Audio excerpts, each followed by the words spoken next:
토요 새벽 예배 오신 성도 여러분, 주님의 이름으로 환영합니다.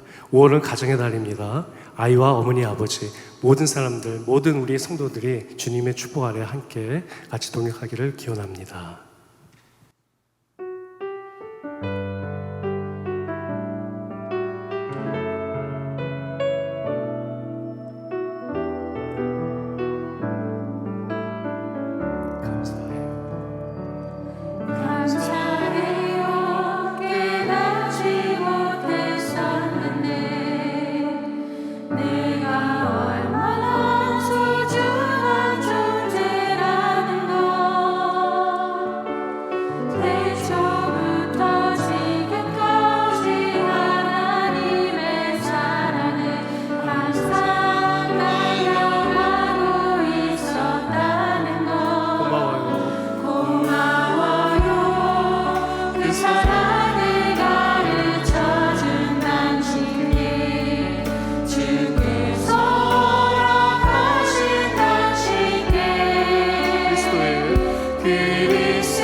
이것이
부르신 곳에서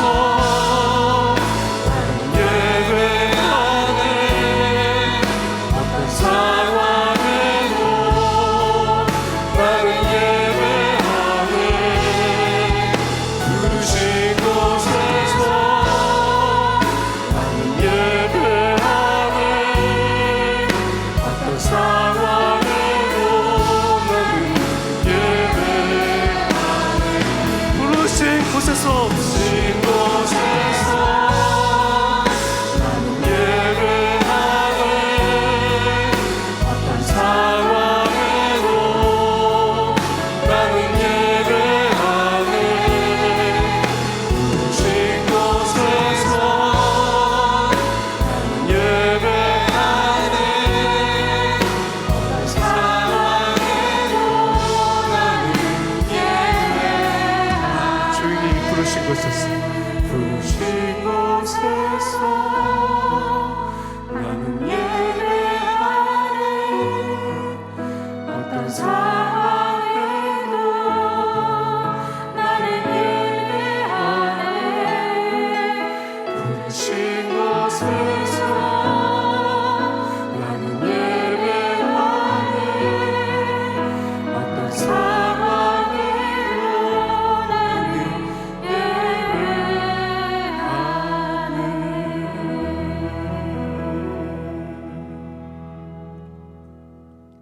기도하겠습니다. 좋으신 하나님 아버지, 저희가 코비드-19의 그 어려움을 뚫고 이제 조금씩 그 어둠의 터널 바깥으로 나올 수 있게 도와주셔서 감사합니다. 우리를 한 사람 한 사람의 건강을 지켜주시고 따라는 우리 믿음 생활 잘 할 수 있도록 이 어려움 가운데서도 모이기에 힘쓰며 나누기에 힘쓰며 또한 간증하기에 힘쓸 수 있는 여건 허락하여 주시니 감사합니다. 오늘 이제부터 한 달 동안 우리 가정의 달을 맞아서 가정의 달 귀한 세미나를 저희가 진행하고자 합니다. 이 새벽 시간에 말씀을 나누며 은혜를 나눌 때 전하는 자나 듣는 자 모두에게 하늘의 큰 은혜가 임하게 하여 주시옵소서. 특별히 강사로 세움받으신 우리 이기봉 목사님에게 하나님 복을 더하여 주시고 지혜를 충만케 더하여 주셔서 그 입술을 열어 주의 말씀 대언할 때마다 우리 모두에게 감동 있게 도와주시고 삶으로 실천할 수 있는 깨달음 허락하여 주시옵소서. 그리하실 줄 믿사옵고 모든 것 감사드리오며 살아계신 예수님의 이름으로 기도 올리옵나이다. 아멘.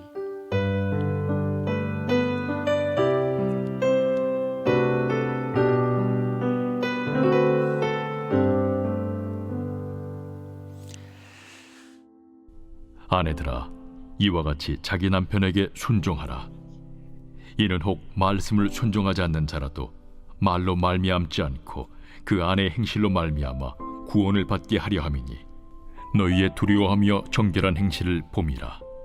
너희의 단장은 머리를 꾸미고 금을 차고 아름다운 옷을 입는 외모로 하지 말고 오직 마음에 숨은 사람을 온유하고 안정한 심령에 썩지 아니할 것으로 하라. 이는 하나님 앞에 값진 것이니라. 전에 하나님께 소망을 두었던 거룩한 부녀들도 이와 같이 자기 남편에게 순종함으로 자기를 단정하였나니, 사라가 아브라함을 주라 칭하여 순종한 것 같이 너희는 선을 행하고 아무 두려운 일에도 놀라지 아니하면 그의 딸이 된 것이니라. 남편들아, 이와 같이 지식을 따라 너희 아내와 동거하고 그를 더 연약한 그릇이요 또 생명의 은혜를 함께 이어받을 자로 알아 귀히 여기라. 이는 너희 기도가 막히지 아니하게 하려 함이라. 할렐루야. 우리 토요 새벽 예배 오신 여러분들 주님의 이름으로 축복합니다. 또 환영합니다. 오늘부터 앞으로 이제 4주에 걸쳐서 이제 가정의 달을 맞아 특별한 세미나를 준비했습니다. 우리 강사님으로서는 이기복 목사님을 저희가 초대를 해서 사실 한국에 계시지만 영상으로 저희들 가운데 귀한 말씀을 전해주시게 되겠는데요. 강사 목사님 소개해 올리도록 하겠습니다.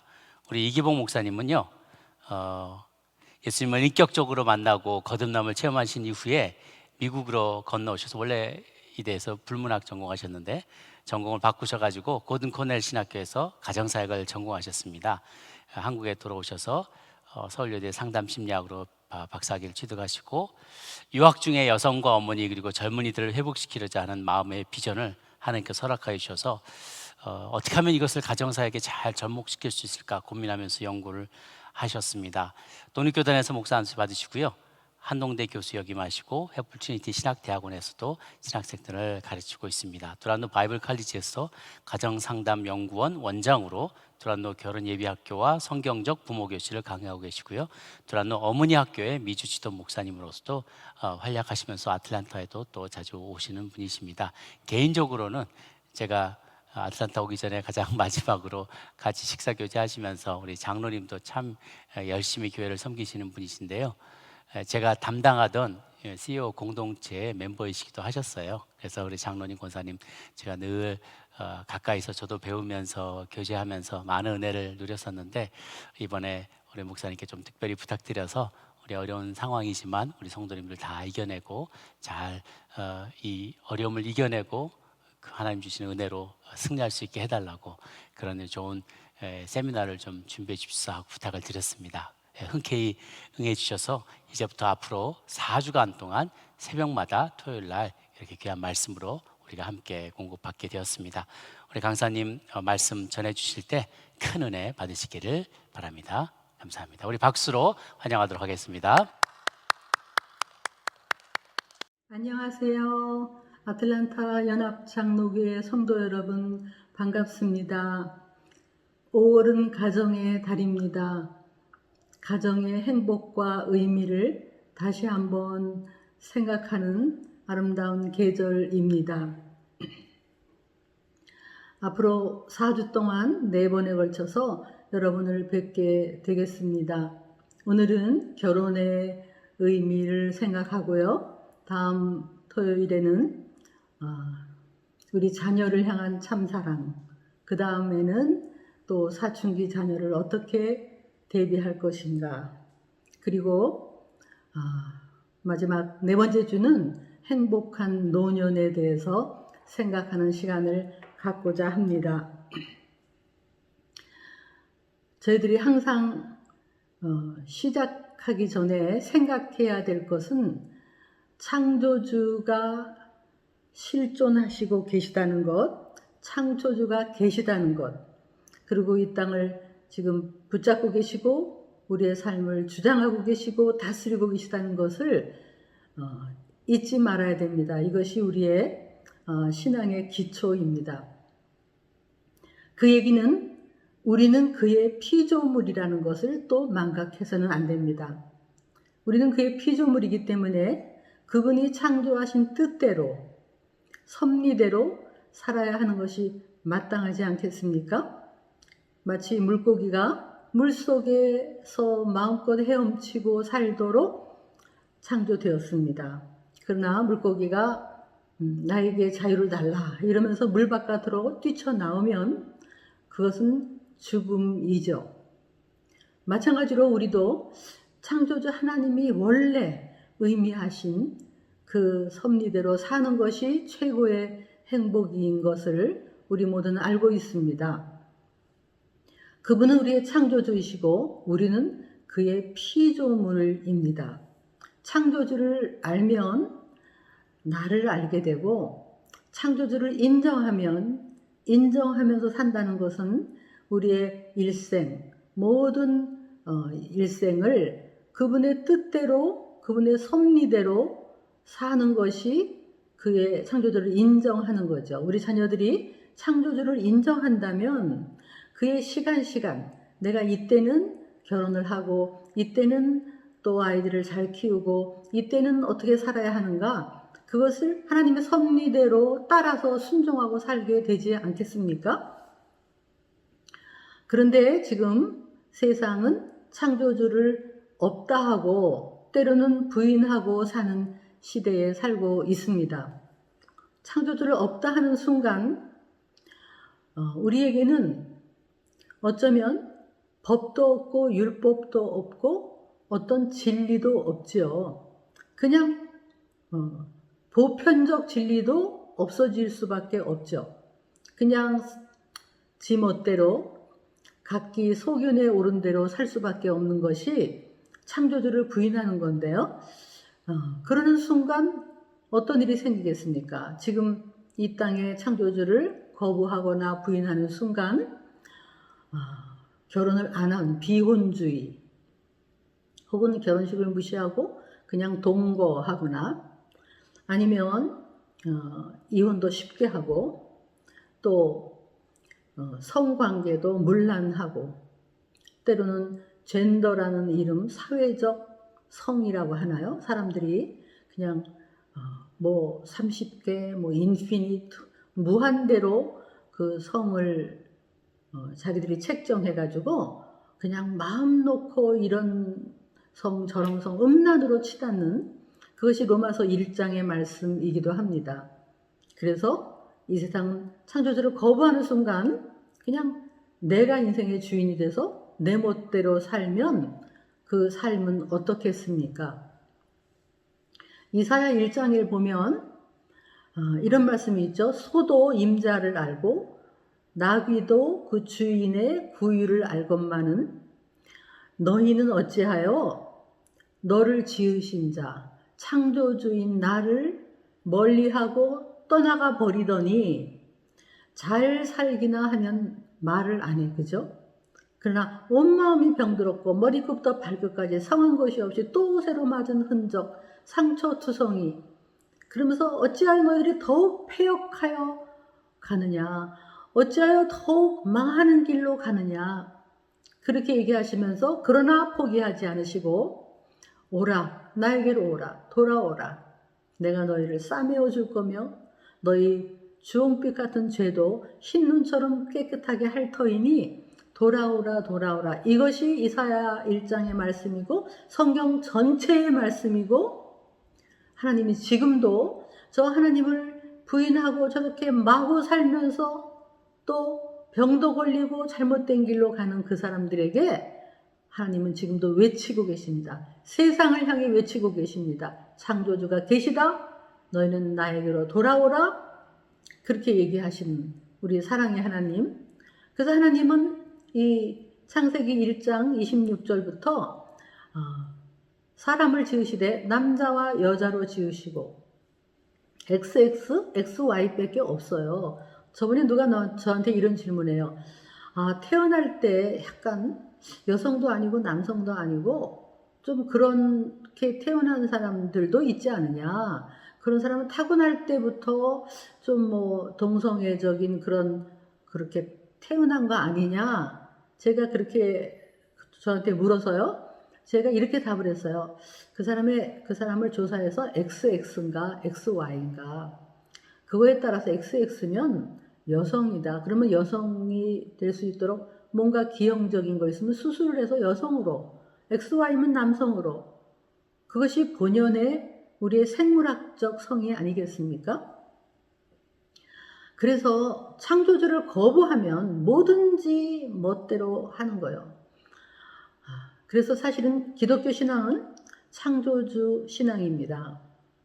근데 우리는 유물론을 배웠고 진화론을 배웠습니다. 여러분 중에서 아직도 진화론이 과학이라고 믿고 배웠으니까 그렇게 생각하는 분 계십니까?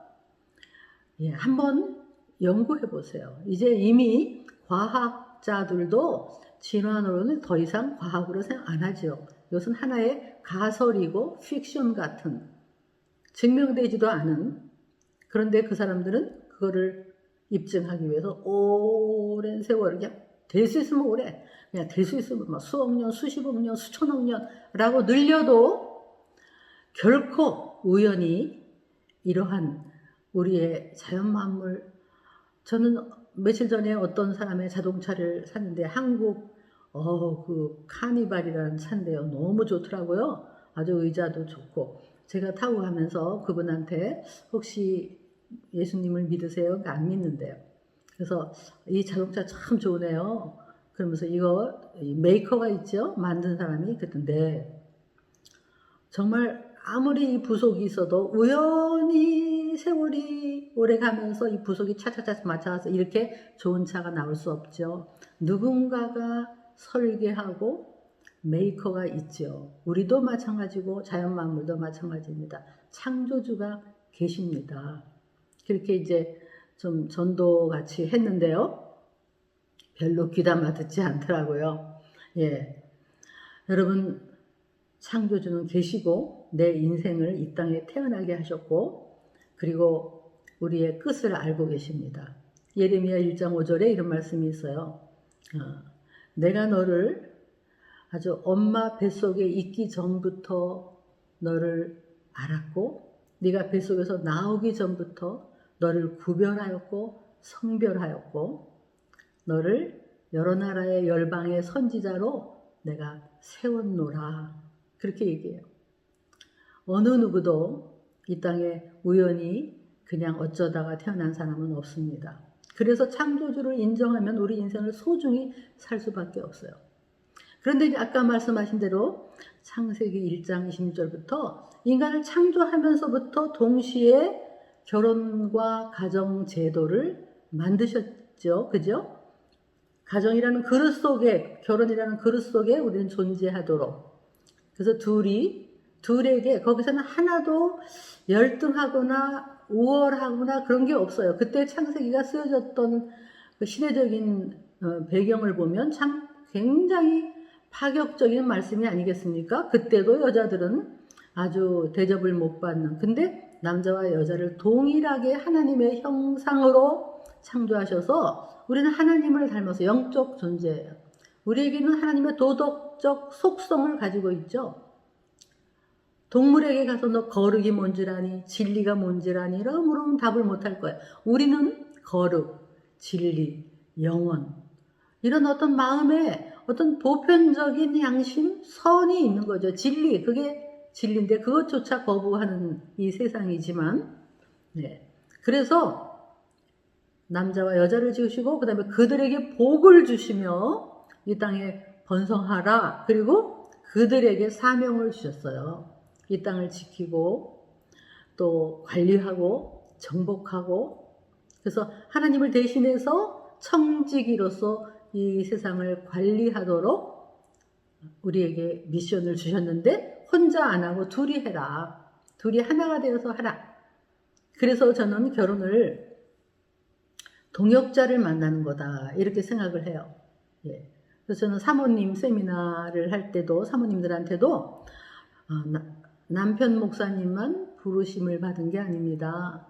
똑같이 여러분은 동일하게 부르심을 받아서 함께 동역하고 남편을 도와서 그 일을 할 수 있도록, 또 내가 할 일을 찾아서 둘이 아주 멋있게 하모니를 이루어서 사역을 감당하는 겁니다. 그래서 우리는 이 결혼을 어떻게 보면 등산길로 묘사할 수 있어요. 등산길, 인생이라는 등산을 갑니다. 근데 어디를 향해? 정상을 향해, 마지막 목표를 향해. 둘이 함께 걸어가기 때문에 외롭지 않고 비가 오면 우산을 서로 맞아주고 손을 붙잡아주고 또 넘어지면 일으켜주고 하면서 가는데, 거기서 잊지 말아야 될 것은 우리가 어디를 향해 가고 있는가, 우리의 목표가 무엇인가, 우리에게 주신 사명이 뭔가. 그냥 먹고 살다가 죽는 게 아니라 그 사명을 이루기 위해서 당신과 내가 함께 걸어간, 그래서 결혼을 마주보지 마라, 한 방향을 바라보는 거다 이렇게 얘기하기도 하죠. 여러분은 지금 어디까지 오셨습니까? 등산길을. 그리고 여러분의 그 마지막 목표는 뭡니까? 세상에 많은 인류가 그냥 먹고 살다가 그냥 가죠. 근데 우리는 그게 아니고 예수님을 만나는 순간 나를 향한 하나님의 계획, 또 당신과 만나서 우리가 함께 어떤 우리 가정이 해야 할 일들, 미션이 우리에게 다 있는 줄 믿습니다. 그래서 배우자를 선택할 때부터 어쩌면 같은 어느 정도 비전이 같고 꿈이 같고 가치관이 같고 어느 정도 어떤 완전히 같을 수는 없지만 또 앞으로 맞춰 나가야 되지만 적어도 어떤 인생의 그 의미와 목표를 공유하고 있는 사람을 만날수록 아마 결혼은 더 튼튼해질 것 같아요. 그렇죠? 그래서 결혼은 우리의 행복을 위해서 만드셨지만 결혼을 통해서 둘이 하나가 되어서 이 땅을 살아가는 목적이 있는데 같이 걸어가는 길이에요.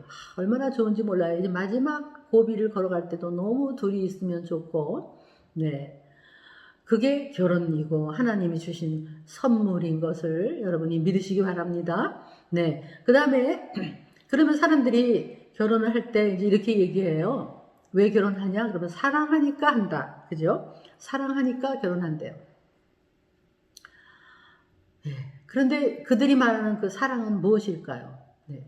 그래서 흔히 사랑은 그냥 감정이라고 많이 생각하죠. 제가 학교 다닐 때 유행하는 노래가 있었는데요. Love is feeling 뭐 이런 노래가 있었어요. 사랑은 feeling 감정이다. 사랑이 감정입니까? 네. 여러분 감정은 내 컨디션에 따라 날씨에 따라 여러 가지 상황에 따라 감정은 이럴 수도 있고 저럴 수도 있고 감정은 믿을 게 못 되는 것 같아요. 사랑은 감정이 아닙니다. 또 사랑은 성적 매력을 느끼는 게 사랑이 아닙니다. 사랑은 두근두근한 게 사랑이 아니고 사랑은 너를 스치는 순간 짜릿짜릿한 게 사랑이 아니고 그 다음에 나 너 없으면 죽겠다. 사랑 아닙니다. 예. 정말 누가 어떤 청년이 와서 난 당신 없으면 죽을 것 같아요 라고 얘기하면 이렇게 얘기하세요. 여자 하나 때문에 인생을 죽겠다고 하는 사람한테 나는 인생을 맡길 수 없다. 그렇죠. 네. 정말 그런 게 사랑이 아니에요. 사랑은 뭘까요? 성경에서 말하는 사랑은 어쩌면 약속, 언약, 그렇죠? 결단, 어쩌면 상대방이 사랑스러워서 사랑하는 거하고 상관없이 내가 성품, 사랑의 인격이 있으면 너를 끝까지 사랑할 수 있는, 그래서 어쩌면 상당히 의지적이고 상당히 책임감을 수반한 그것이 사랑입니다. 그래서 우리는 흔히 결혼식 때 서약, 결혼 서약을 하지요. 근데 그게 원래 성경에서 나온 거죠. 여러분 그 의미를 가만히 생각해 보면 그게 성경에서 나온 겁니다. 그게 vow, 그죠? 그래서 기억나시죠? 뭐 기쁠 때나 슬플 때나 가난할 때나 부유할 때나 병들었을 때나 건강할 때나 끝까지 겉머리가 팥불이 될 때까지 사랑하겠느냐. 우리 과거에 다 들었었어요. 근데 지금 뭐 가난할 때나 부유할 때나 해놓고 돈 못 번다고 헤어지고 뭐 그리고 뭐라고 얘기해요? 그렇게 너 없으면 죽는다 그러던 사람이 뭐라고 또 해요? 너 때문에 죽겠다. 그리고 나는 너를 더 이상 사랑하지 않아. 나는 다른 여자가 생겼어. 그 전에 그렇게 뜨겁게 사랑하는 사랑은 어디 갔습니까? 그래서 성경에서 말하는 이 언약적 사랑, 이것이 우리 결혼 서약에서 나오는 내용인데요. 그게 성경에 하나님이 우리를 사랑하신 사랑이죠. 어떤 일이 있어도 우리를 포기하지 않으시고 끝까지 일방적으로 거의 사랑하시는 그 불 같은 사랑 이거죠. 그런데 어쨌든 우리가 그걸 다 따라갈 수는 없지만 제가 이제 가끔 나이도 들고 또 제자들도 있고 또 제 책 중에 결혼 코칭이라는 결혼 준비 책이 있어요. 그것 때문에 그런지 저한테 가끔 그 주례 부탁이 옵니다. 그러면 저는 이제 주례를 할 때 신랑 신부를 만나서 함께 결혼식에 대해서 의논을 합니다. 남들이 하는 대로 똑같이 하지 말자, 좀 다르게 하자. 그리고 기획을 하는데 그 중에 이제 결혼 서약문을 좀 본인들의 언어로 다시 한번 써보자. 의미는 똑같이 옮기더라도 좀 새롭게 써보자. 이렇게 해가지고 준비를 시킵니다. 그래서 이제 결혼식 날 신랑 신부가 직접 결혼 서약을 낭독하겠습니다. 이렇게 낭독을 해요. 그러면 이제 신랑이 저번에도 나 신랑 누구는 신부 누구를 아내로 맞이하여 아름다울 때뿐만 아니라 아름답지 않을 때도 사랑스러울 때뿐만이 아니라 사랑스럽지 않을 때도 나에게 사랑의 뜨거운 감정이 있을 때뿐 아니라 감정이 메말라 버려도 나에게는 그런 사랑이 없을지라도 하나님의 신성한 사랑을 의지하여 끝까지 아끼고 돌보고 책임지며 사랑할 것을 하나님 앞에 엄숙히 서약합니다. 신부도 남편을 맞이하여 존경스러울 때뿐 아니라 존경스럽지 않을 때도, 사랑스러울 때뿐 아니라 사랑스럽지 않을 때도 하나님의 부어진 사랑을 의지하여 남편을 세워주고 격려하고 돕고 가정을 끝까지 지켜나가기로 그렇게 사랑할 것을 하나님 앞에 엄숙히 결단하며 서약합니다. 결단, 커미트먼트, 사랑하기로 이제부터 작정하는 것입니다.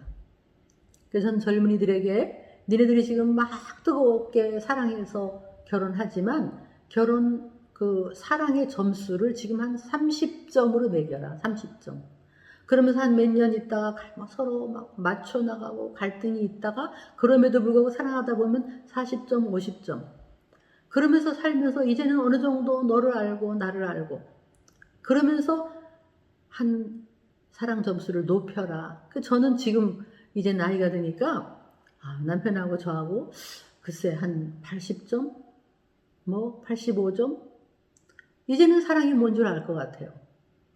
그럼에도 큰 기대를 배우자한테 너무 높은 기대할 것 없이 계속 이제 사랑을 쌓아가는 거죠. 그래서 우리 자녀들에게도 사랑이 뭐냐를 어려서부터 가르쳐야 돼요. 사랑은 너의 성품이다, 인품이다, 책임감이다. 그래서 여러분 자녀의 배우자를 고를 때 돈이 많은 사람을 고릅니까? 학벌이 좋은 사람을 고릅니까? 돈이 젊었을 때 너무 많이 벌면요, 교만하고 아무래도 쾌락적인 경우가 많더라고요. 그리고 돈이라는 것은 아무리 내가 막 쌓아두어도 곱하기 0을 해버리면 0이에요. 하나님은 가끔 곱하기 0을 해버리셔요. 우리 삶에 그런 게 많지요. 돈은 결혼 상대자를 고를 때 아주 위험한 요소입니다. 그러면 아름다운 외모, 뭐 집안이 좋다?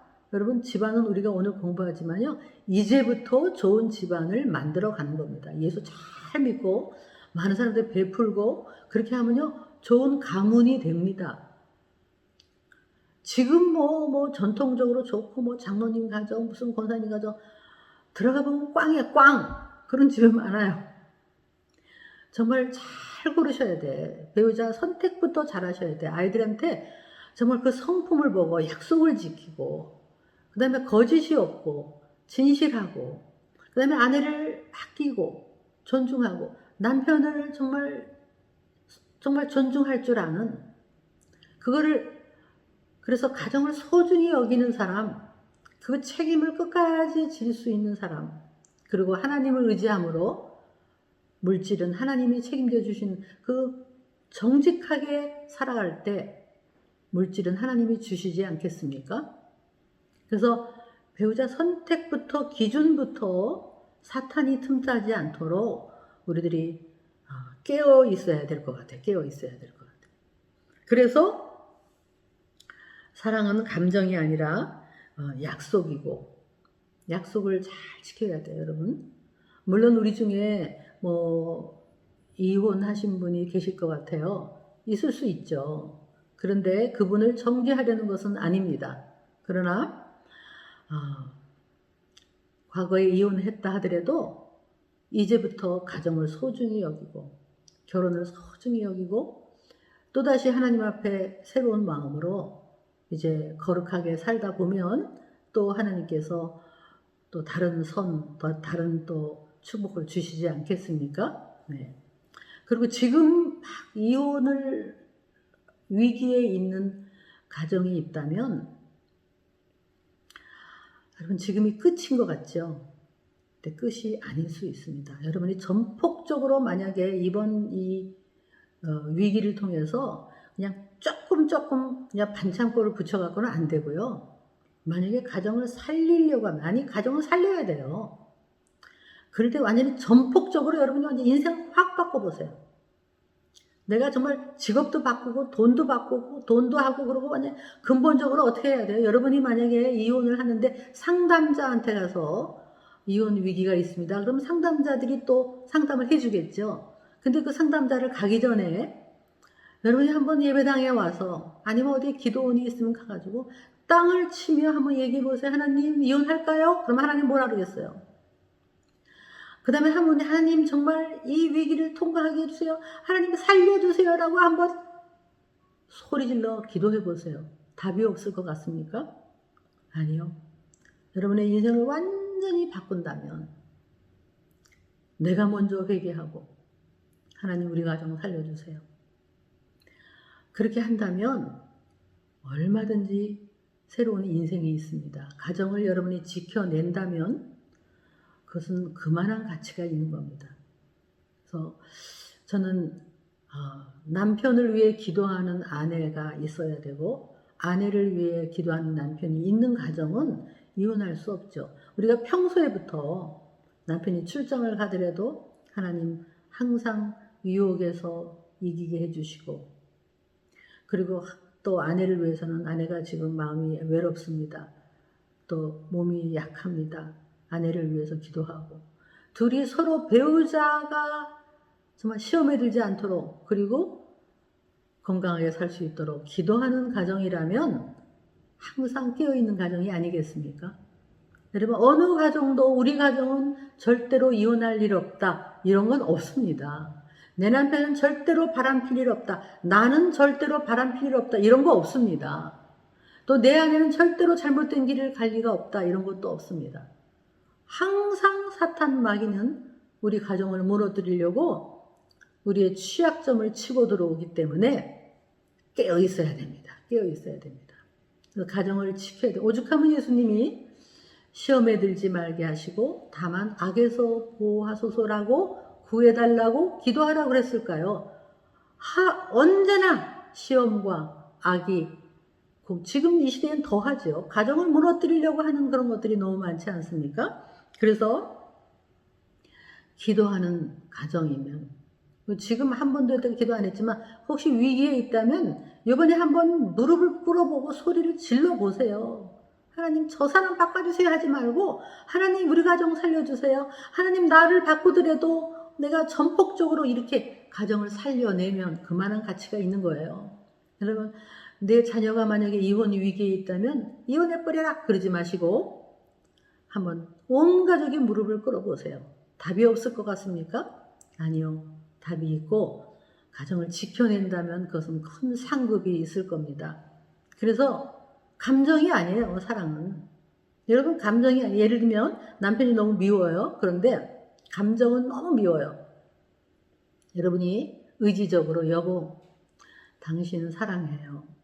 당신은 소중한 사람이에요.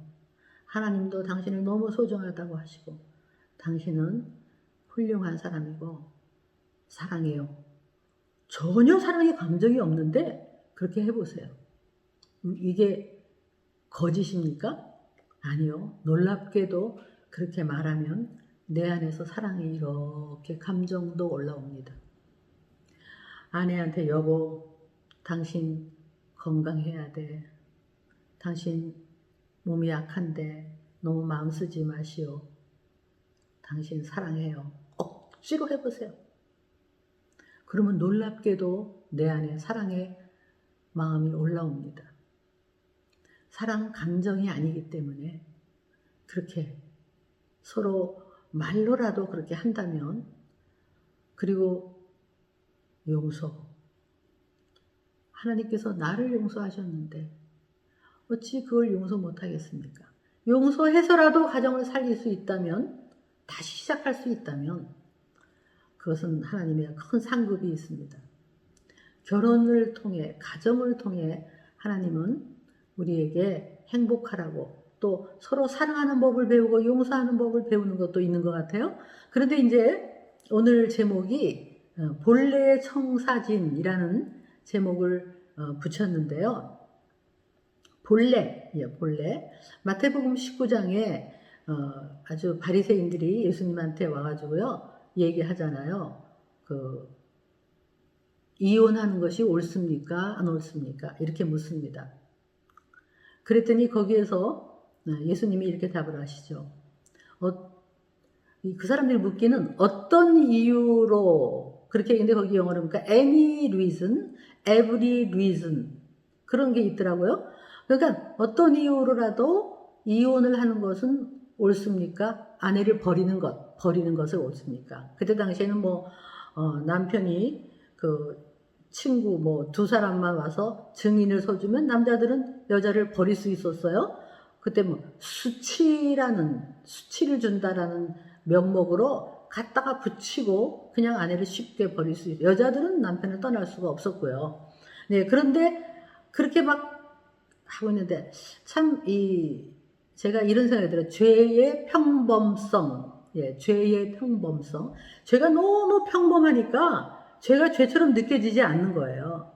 근데 그 문화적인, 관습적인 것도 있고요. 그래서 그때는 아내를 버리고 싶으면 그렇게 수치라는 이름으로 아내를 쉽게 버리는데 그것이 옳습니까? 라고 예수님을 테스트하는데 예수님이 이렇게 말씀하시죠.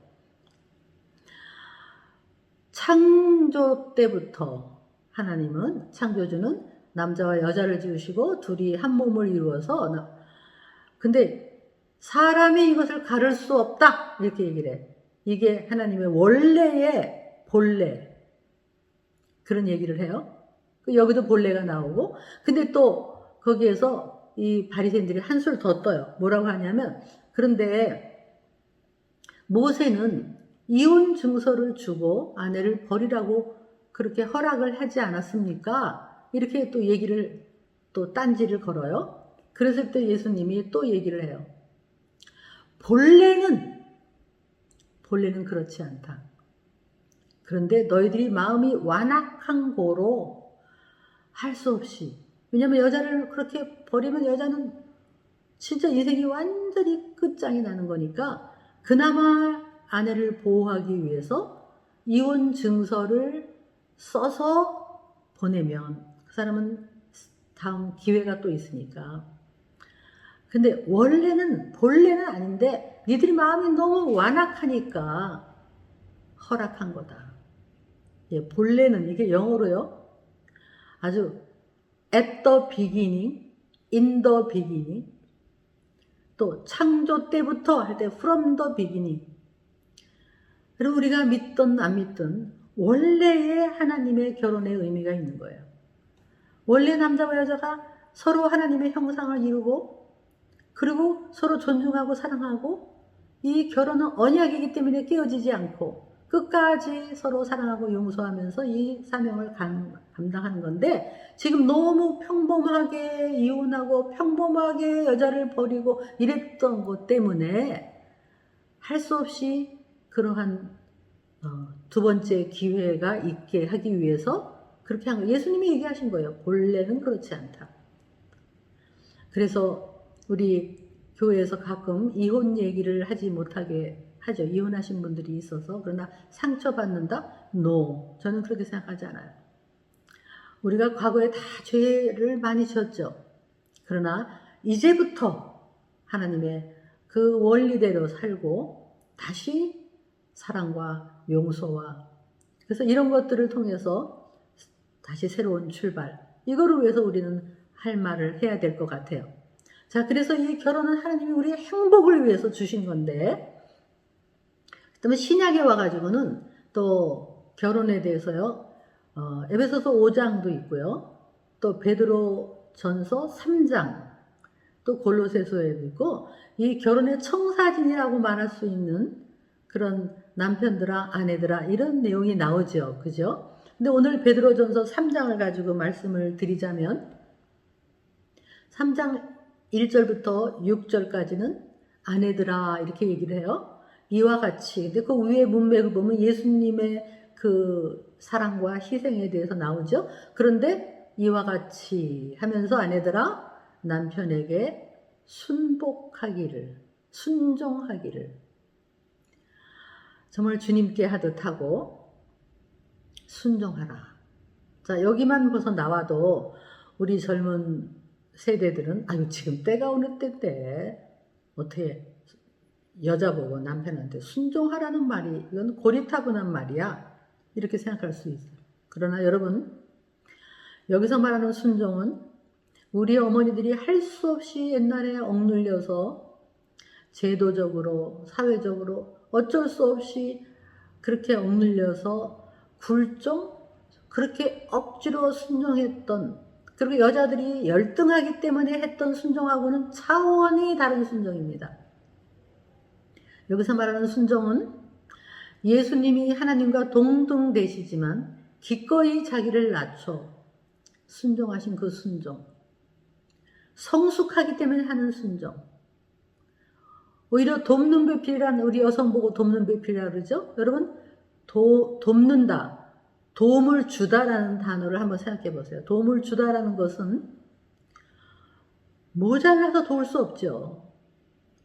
약한 사람이 도울 수 없어요. 그렇지 않습니까? 돈이 많은 사람이 가난한 사람을 도울 수 있고 능력이 많은 사람이 또 도울 수 있고 의사가 환자를 도울 수 있고 선생님이 제자를 도울 수 있죠. 도움을 주다라는 단어는 어쩌면 더 많은 은사와 더 많은 능력과 더 많은 이 사랑으로 도울 수 있는 거예요. 여자가 열등해서 돕는 게 아니에요. 그래서 오히려 정말 극상품으로 창조하신 여성에게 남편을 도와라 하는 의미에서 순종. 그런데 이게 밸런스예요. 순종. 근데 여기에 비결이 있어요. 5절에 보면 하나님께 소망을 둔 부녀자, 하나님께 소망을 둔 여자들은 순종할 수 있었대요. 하나님께 소망을 두는 거예요. 남편에게 소망을 두면 순종할 수 없어요. 우리 옛날 어머니들은 예수 믿기 전에는 내가 어디 있습니까? 그냥 내 인생은 모두 남편에게 달려있고 남편이 잘해주면 행복하고 뭐 못해주면 불행할 수밖에 없었죠. 그러니까 남편이 나의 소망이고 희망이고 모두였어요. 나가 없었어요. 나가. 그런데 지금 우리는 이 복음이 들어온 다음에 우리는 남편이 소망이 아니에요. 나를 지으신 하나님이 소망이고 예수님이 나의 신랑이고 그래서 하나님께 소망을 두었기 때문에 남편이 나를 실망을 시켜도 남편에게 순종함으로 남편을 세워줄 수가 있어요. 남자들은 어린애 같아서 또는 때로는 참 단순해서요. 이렇게 세워주면 또 막 간이라도 또 뺄 수 있을 정도로 남편 존경을 받지 못하면 아주 어린애처럼 화를 내고 그래서 참 순종함으로 남편을 세워주는 거예요. 그죠? 그런데 그 비결은 put your hope in God. 하나님께 여러분의 호프를 주라는 거예요. 그렇죠. 그게 바로 이 비결이에요. 근데 지금 우리나라에도 극단적 페미니즘이 아주 극성을 떨고 있습니다. 그래서 아주 여성 인권을 뛰어넘어 여성 인권 차원이야. 여성 인권은 우리나라는 이미 남녀 평등이 이루어졌습니다. 뭐 가부장제도 아니에요. 이제는 호주도 여자가 될 수가 있고 그리고 모든 데 있어서 평등하고 참 옛날에 이게 복음이 들어와서 우리 조선시대의 여성들이 회복이 된 거 아니에요. 저도 이렇게 여러분 앞에서 감히 말씀을 전할 수 있는 것도 우리나라에 예수님이 들어왔기 때문에 그 예수님이 나의 소망이 됐기 때문에 이렇게 여성의 지위가 올라가서요. 더 이상 우리나라는 남녀 차별도 없고요. 여성들이 정말 자기 지위를 다 가졌어요. 그런데 이 극단적 페미니즘은 아직도 피해의식을 가지고 그냥 오히려 거꾸로 완전히 그냥 남자들을 막 잠재적 가해자, 잠재적 폭력자, 잠재적 성폭력자로 막 해버리는 거예요. 그래서 나는 그런 마음 없다 그랬더니 너도 언젠가는 그럴 수 있다 뭐 이래가면서. 근데 자기들끼리 그렇게 주장하는 건 괜찮은데 이거를 우리나라의 여성가족부하고 합해서 이거를 제도로 만들려고 그러고 법제화하려고 그러는 거예요. 게다가 유치원 아이들한테도 가르치는 거예요. 남자들은 잠재적 성폭력자. 그러니까 이 막 초등학교의 여자애들이요 이런 걸 잘못 배워가지고 그냥 여자들이 너무너무 여자애들이 막 오히려 남자애들한테 그냥 그러니까 오히려 아들 둔 분들이 너무 지금 속상해하고 20대 남자들이 너무 화가 났어요 이번에. 그러니까 이게 여러분 어쩌면 저는 페미니스트들한테 얘기하고 싶어요. 성경만큼 여성의 그 인권, 여성을 얼마나 하나님의 형상으로 하고 여성을 귀히 여기고 존중하는 정말 이 복음만큼 여성의 회복을 주는 책은 없다. 하나님은 당신을 아름답게 창조하셔서 남자는 적이 아니다. 함께 나아가야 할 길이라. 저는 그들한테 얘기를 해주고 싶어요. 가끔 교회는 정치적인 얘기를 하면 안 된다라는 그런 말들을 여러분 많이 들으셨죠? 여러분 구약의 많은 선지자들 또 세례 요한까지 왕이 잘못됐을 때 그것은 악하다, 잘못됐다라고 말하느라고 핍박도 당하고 죽임도 당했습니다.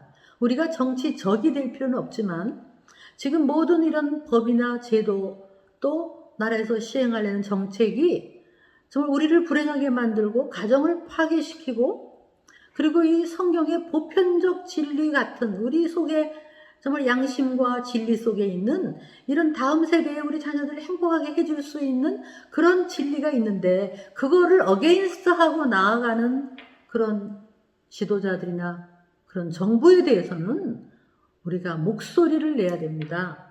목소리 안 내면 그쪽으로 치닫습니다. 교회는 진리를 선포해야 됩니다. 지금 너무나 이런 잘못된 젠더 이론이 있지만 우리 성경에서 말하는 이 절대적인 진리는 목소리를 내야 됩니다. 저는 서울에서 지금 그런 활동을 하고 있어요. 정말 때로는 국회 앞에서 피켓도 들고요. 또 프레스센터에서 막 발언도 하면서 이 정말 성경에 위배되는 가정을 무너뜨리는 것에 대해서 우리 여성들이 기도하면서 모여서 목소리를 내고 있습니다. 낙태, 반대 이런 것들을 왜냐하면 성경의 진리하고 안 되는 거니까. 그래서 우리들이 아주 정말 지혜롭게 목소리를 내고 특히 여러분이 그렇게 못한다 하더라도 다음 세대에게 이거를 가르쳐 애들이 학교에서 쓸데없는 걸 배우기 전에 먼저 이거를 배우고 그리고 이 가정에서 아내가 엄마가 아버지를 세워주는 거를 보고 자란다면 그 여성은 정말 이렇게 얼마나 아름다운 여성상을 배우겠습니까? 또 남편이 아내를 지극히 위하는 것을 보고 배운다면 절대로 그들은 이렇게 극단적으로 나가지 않겠죠. 그래서 아버지, 엄마가 먼저 행복한 모습을 보여야 됩니다.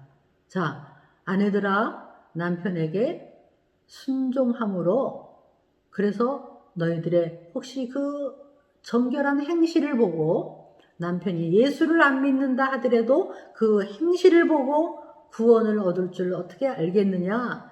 그러니까 하나님께 소망을 두고 순종함으로 남편을 세워주면 남편이 너의 그 정결한 행실을 보고 또 예수님께 돌아올 수도 있고 그 남자들은 아주 세워질 수가 있는 거예요. 그렇죠? 이 순종이라는 것, 이거 저번에 어떤 분이 이 강의를 듣고요. 집에 가서 이제 가만히 생각해 봤대요. 내가 순종 안 한 게 있나? 그런데 이제 다른 건 아니고 자질구레한 거 중에서 예를 들면 자기가 된장찌개를 끓이면 남편이 옆에서 이렇게 얘기한대요. 그 마지막에 청양고추를 다다다다 다져서 좀 집어넣어라. 그렇게 얘기하면 자기가 무슨 소리야. 애들도 먹어야 되는데 매워서 어떡하라고. 곰시렁 했대요. 근데 옆에 이제 아들이 중학교 아이들이 이제 3학년, 1학년 2명이 있는데 애들 앞에서 그랬대. 어느 날 남편이 보리밥을 해서 비벼 먹자. 그러면 당신 혼자 먹어? 애들도 먹어야 되는데. 그러면서 돈가스를 하고 하여간 이렇게 자기가 가만히 생각해 보니까 그런 자질구레한 데서 남편한테 그렇게 불순종하고 그랬다는 생각이 들었대요. 그래서 자기가 한번 해보자. 그래가지고 일부러 아주 된장찌개를 끓이고 청양고추를 아이들 앞에서 탁 집어넣었대요. 아니 아이들이 엄마 우린 매워서 어떻게 먹으라고 왜 그러 일부러 이랬대요. 그렇구나 니네 맵겠다. 근데 나 이제부터 아빠 중심으로 요리할 거야. 아빠가 좋아하시니까 니네 아무 소리 말고 먹어. 어느 날 보리밥을 하고 애들이 컴플레인 할 때 아빠가 좋아하니까 한 거야. 나 이제 아빠 중심으로 요리할 거야. 그리고 애들이 버릇없이 굴면 아빠한테 그럼 못 써. 아빠가 이 집에 가장이고 아빠가 수고하시는데 아빠한테 예의를 다해라. 아주 이렇게 아주 일부러 했대요. 그랬더니 이렇게 이제 변화가 3개가 있었다고 얘기를 하셔요. 첫째는 남편이 아주 이렇게 눈여겨보더니 와서 설거지를 해주고 자기 등을 두드려주고 남편이 변하더래요. 두 번째는 애들이 엄마를 보면서 엄마를 어떻게 좋게 보더래요. 더. 셋째는 엄마 아빠 말에 애들이 사족을 그전보다 덜 달더라는 거예요. 조그만 변하지만. 그래서 어쩌면 이게 순종의 스피릿이 이 집안의 질서, 순종으로 아이들도 순종의 영이 생기고 그런 모습을 우리가 보여야 돼요. 그래서 여성이 남편한테 그렇게 할 때 그 가정은 행복해지고 뿐만 아니라 남자들도 그 순종하면 자기를 세워주는 줄 알고 더 잘할 수 있고. 네. 자, 여기까지만 들으면 여러분 중에서 형제님들이 역시 성경은 좋은 거야 이렇게 얘기하실 수 있죠. 그런데 베드로서 3장 7절에 이제 남편들아 하고 나와요. 남편들아 아내 사랑하기를. 아내가 연약한 그릇이다. 그렇죠. 우리는 아주 여자하고 남자하고 근육의 숫자가 다르죠. 그래서 남자들은 훨씬 무거운 것도 들 수가 있고요. 여자들은 연약합니다. 신체적으로. 그리고 또 아주 이렇게 생명의 유업을 받을, 다시 말하면 우리 안에 이 신체적 이 자궁을 통해서 생명을 낳을 수 있는 소중한 우리. 그러니까 그 아내를 그 다음에 뭐라고 얘기해요? 귀히 여겨라.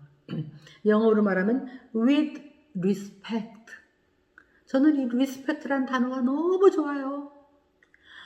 제가 이 존중받을 수 있다. 제가 어렸을 때만 해도 우리 여자들 존중 못 받았어요.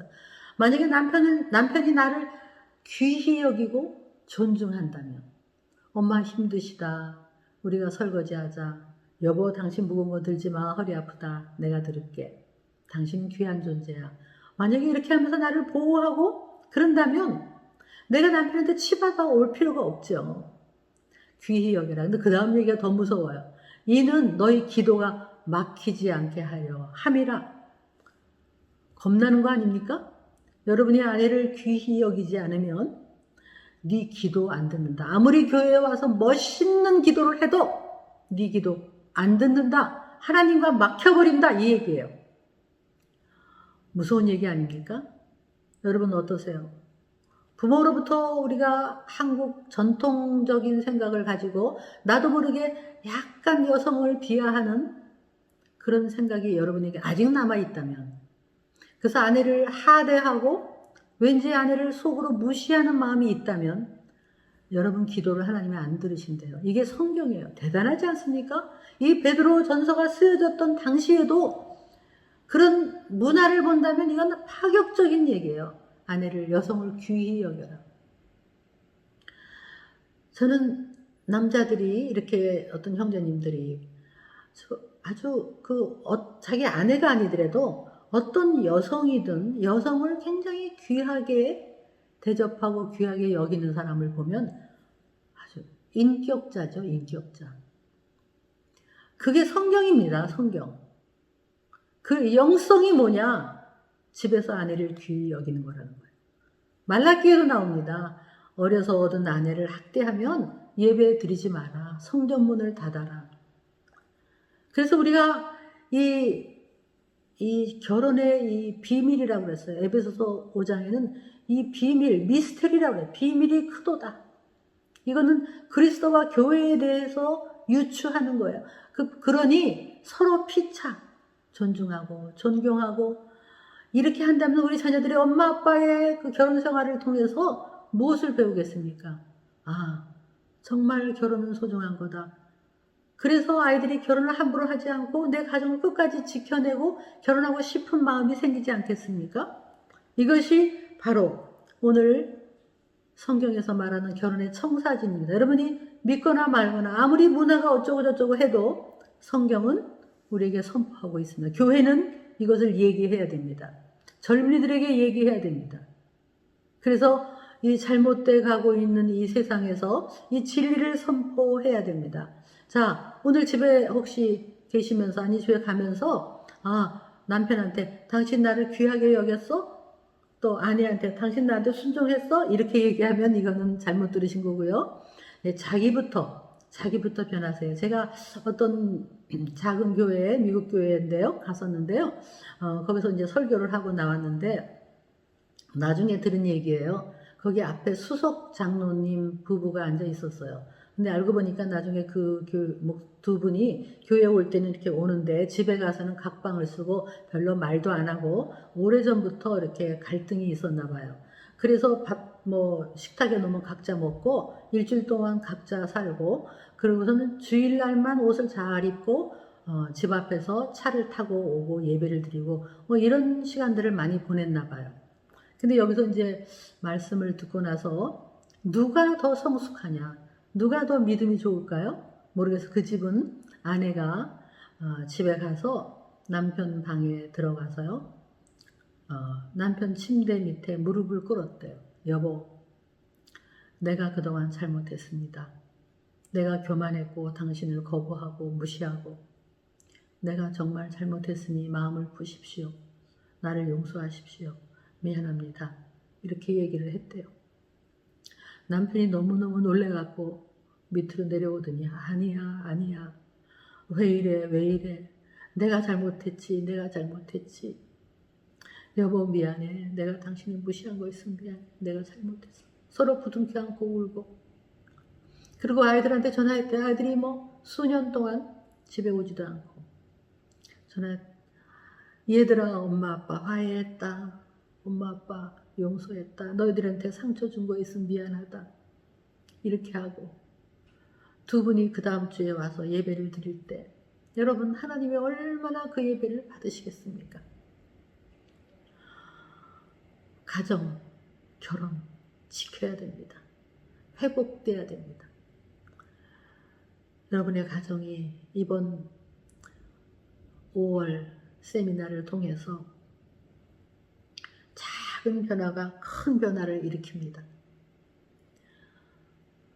정말 하나님의 법칙으로 돌아가고 말씀으로 돌아가고 순종하는 우리 모두가 될 수 있기를 바랍니다.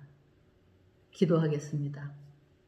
하나님, 결혼 제도를 주셔서 외롭지 않게 하시고 사랑을 배우게 하시고 용서를 배우게 하시고 하나님, 우리의 가정 또 우리 자녀의 가정, 우리 자녀의 결혼을 하나님 시험에 들지 않게 하시고 악에서 보호하시고 사탄 마귀 틈타지 않게 하시고 이 세상 문화와 풍조가 들어오지 않게 하시고 이 가정을 잘 세워서 우리 자녀들도 하나님의 사명을 다하는 그래서 믿음의 가문을 만들어가는 우리 자녀 손손 되게 하여 주시옵소서. 예수님의 이름으로 기도드렸습니다. 아멘.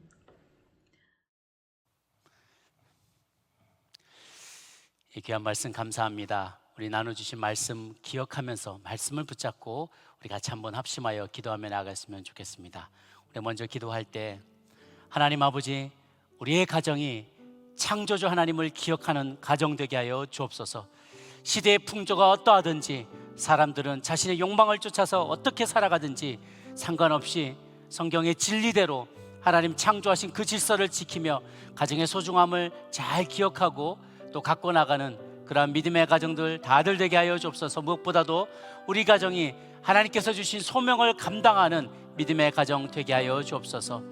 하나님, 우리 배우자를 하나님의 눈으로 귀히 여기는 부부의 관계가 될 수 있도록 주님 도와주옵소서. 우리의 가정을 소중히 지키며 창조의 질서를 잘 지켜내고 소명을 감당하는 우리 가정이 되게 해달라고 우리 가정 각자 한번 우리 전심으로 통성으로 주 앞에 기도하며 나가도록 하겠습니다. 함께 기도하시겠습니다. 고마우신 하나님 아버지, 우리 각 가정을 주님 이 땅 가운데 세우셨사온데 하나님이 기뻐하시는 창조의 질서, 가정의 질서가 있는 줄로 압니다. 성경에 계시된 그 질서를 우리가 존중하며 따라나가며 주님 만드신 그 가정을 소중히 지키는 저희들이 되게 도와주옵소서. 어둠의 영이 악한 영들이 우리 가정을 깨뜨리려고 하고 가정으로부터 분열을 일으키려고 하고 하나님, 우리가 그래서 각 가정에서 하나님을 제대로 배우지 못하고 주님을 만나지 못하고 하나님의 세상에 나왔을 때 시험 환난 가운데 믿음을 저버리게 만드는 원수의 책략에 넘어가지 않게 하여 주옵소서. 우리 가정에게 주신 하나님의 귀한 소명이 있는 줄 압니다. 그 소명을 잘 지키고 잘 감당하는 우리 가정 될 수 있도록 주님 도와주옵소서. 하나님, 우리 각 사람이 우리 배우자를 바라볼 때 하나님의 눈으로 볼 수 있도록 주님 우리의 눈을 열어 주시옵소서. 인간적인 눈, 인간적인 마음과 욕망으로 바라보지 아니하고 하나님이 바라보시는 그 관점 그대로 서로를 바라볼 수 있게 도와주옵소서. 인간적인 생각, 인간적인 욕망, 바램과 소망이 아니라 주님이 바라보시는 그 모습 그대로 바라보며 서로를 소중히 여기며 존귀 여기며 주께 쓰임받는 소중한 부부관계가 될 수 있도록 도와주옵소서. 결혼을 준비하는 이들이나 하나님이 결혼하여서 막 어려운 과정을 지나가고 있는 이들이나 자녀들을 다 양육하고 이제 부부만 남게 된 가정이나 각 스테이지마다 챌린지, 도전이 되는 부분들이 있습니다. 하나님, 각각의 그 어려운 순간들을 믿음으로 잘 이겨내게 도와주시고 서로를 더 존귀히 여기며 시간이 흘러갈수록, 세월이 흐를수록 서로가 더욱더 귀히 여기고 서로를 더욱더 깊이 이해하고 사랑하고 많이 알수록 더 많이 사랑할 수 있게 되는 우리들의 부부관계가 될 수 있도록 또한 그런 가정을 이루게 될 수 있도록 주님 인도하시고 축복하여 주시옵소서. 우리 계속해서 기도할 때 하나님, 우리 가정에 찾아오는 사단의 많은 유혹들이 있습니다. 죄악 가운데로 우리를 이끌고자 하는 사단의 계략이 있습니다. 간파할 수 있게 도와주시고 거기에 넘어가지 않도록 우리 각 가정을 꼭 지켜주옵소서. 특별히 각 가정에 제사장으로 주님 세우신 우리 남편들을 깨어나게 도와주셔서 잠자는 남편들이 깨어나게 도와주시고 영적으로 하나님 앞에서 더욱더 깨어 무릎 꿇고 기도하며 온 가정을 위하여 중보하는 중보자들로 설 수 있도록 도와주옵소서. 가정이 무너지고 흔들리는 하나님, 이 시대 가운데서 우리 가정을 위로하시고 회복하여 주시며 또한 우리 교회가 그 일에 앞장서는, 가정사역에 또한 앞장서는 우리 교회가 될 수 있도록 주님 도와주옵소서. 회복시키시고 새롭게 하시고 그래서 새롭게 된 가정들마다 또 다른 병든 이들과 아픈 가정들을 일으켜 세울 수 있는 믿음의 가정과 축복의 도구로 쓰임받게 해달라고 우리 같이 한번 통성으로 또한 기도하며 나가도록 하겠습니다. 다시 한번 기도합니다. 하나님 아버지, 우리 가정이 사단의 유혹과 죄악을 이겨낼 수 있는 거룩한 믿음의 가정 되게 하여 주시옵소서. 하나님의 세대가 악합니다. 이 시대가 악합니다. 사단의 유혹과 죄악을 이겨낼 수 있는 거룩한 가정들 되게 하여 주옵소서. 하나님, 우리에게 찾아오는 많은 도전과 시련들이 있습니다. 하나님, 우리의 욕망을 쫓아 살기를 원하는 사단의 속삭임에 하나님, 우리가 귀 기울이지 않게 하여 주시옵소서. 넘어가지 않게 하여 주옵소서. 말씀을 꼭 붙잡고 살아가며 승리할 수 있기를 원합니다. 유혹 가운데도 시험 가운데도 승리하는 저희에게 도와주옵소서. 우리 가정이 흔들리고 또한 무너지는 가정들이 있습니다. 하나님, 부부간의 관계가 갈등이 고조되어서 하나님 그것을 해결하지 못하고 믿음으로 해결하지 못하고 하나님 불행한 결론을 맺는 결말을 맞고 있는 가정들이 너무나 많습니다. 하나님, 이 가정들에게 찾아오는 많은 시련과 도전들을 이겨낼 수 있게 도와주옵소서. 가정이 갈라지지 않게 도와주고 헤어지지 않을 수 있도록 하나님 믿음으로 붙잡을 수 있게 도와주옵소서. 서로에 대해서 기대하기보다 내가 상대방을 더 많이 배려하고 더 많이 섬기고 더 많이 사랑하고 봉사할 수 있는 믿음의 가정들이 되게 도와주옵소서. 하나님 흔들리는 가정들마다 주께서 지켜보아여 주옵시고, 흔들리는 이 가정, 무너지는 이 가정, 이 시대의 가정들을 위로하사 회복시켜 주옵소서. 첫사랑을 회복하게 도와주옵소서. 서로를 더욱 존귀 여기는 저희들이 되게 도와주옵소서. 하나님, 가정이 간단 든든히 서야 하나님 교회가 서게 되고 나라가 서게 될 줄로 믿습니다. 하나님의 가정을 소중히 여기며 소홀히 여기지 않게 도와주시고, 하나님 가정을 하나님께서 주신 이 귀한 가정 끝까지 지키며 말씀으로 양육하며 속한 사랑하는 배우자와 사랑하는 자녀들을 우리의 믿음으로 중보하며 주님께 올려드리며 끝까지 지키고 보호하고 돌보고 섬기며 또한 그들 위하여 희생하며 또한 하나님께 올려드릴 수 있는 우리 각 사람들 되게 도와주옵소서. 우리의 가정에 주님이 세우신 가정이오니 하나님 소중히 여기며 주 앞에 올려드릴 수 있는 저희들이 되게 도와주옵소서. 하나님 아버지, 오늘도 귀한 말씀으로 도전하여 주시니 감사합니다. 하나님이 꿈꾸는 가정, 하나님의 청사진이 들어있는 그러한 가정을, 그리고 하나님의 소망이 그대로 이루어지고 실현되는 그런 가정 저희가 세울 수 있도록 도와주옵소서. 가정마다 예배가 회복되게 도와주옵시고, 사랑이 회복되고 존경이 회복되게 도와주옵소서. 주신 소명 잘 감당하는 가정 되게 도와주시며, 우리 서로 배우자를 바라볼 때마다 내 인간적인 기준과 눈으로 또 기대치를 가지고 그들을 판단하지 아니하고 하나님의 눈으로 귀히 여기는 부부관계 되게 하여 주옵소서.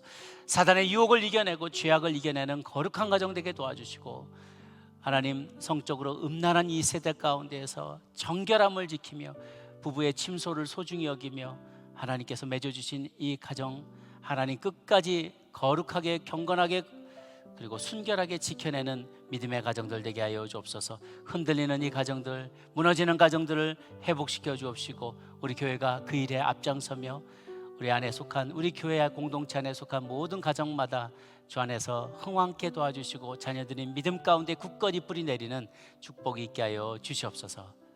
감사드렸고, 이제는 우리 주 예수 그리스도의 은혜와 하나님 아버지의 크신 사랑과 성령의 교통하심이 주님이 세우신 이 가정 소중히 지키며 주께 아름다운 열매로 올려드리겠노라 다짐하는 고개 숙인 아틀란타 연합장로교에 속한 모든 믿음의 가족들 머리 위에 이제부터 영원토록 함께 합시기를 간절히 축원하옵나이다.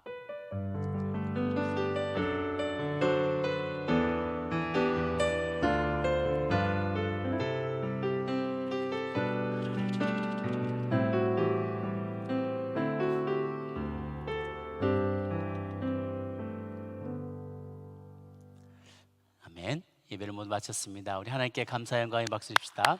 할렐루야. 계속해서 기도하심으로 주님 앞에 나가시기를 바랍니다.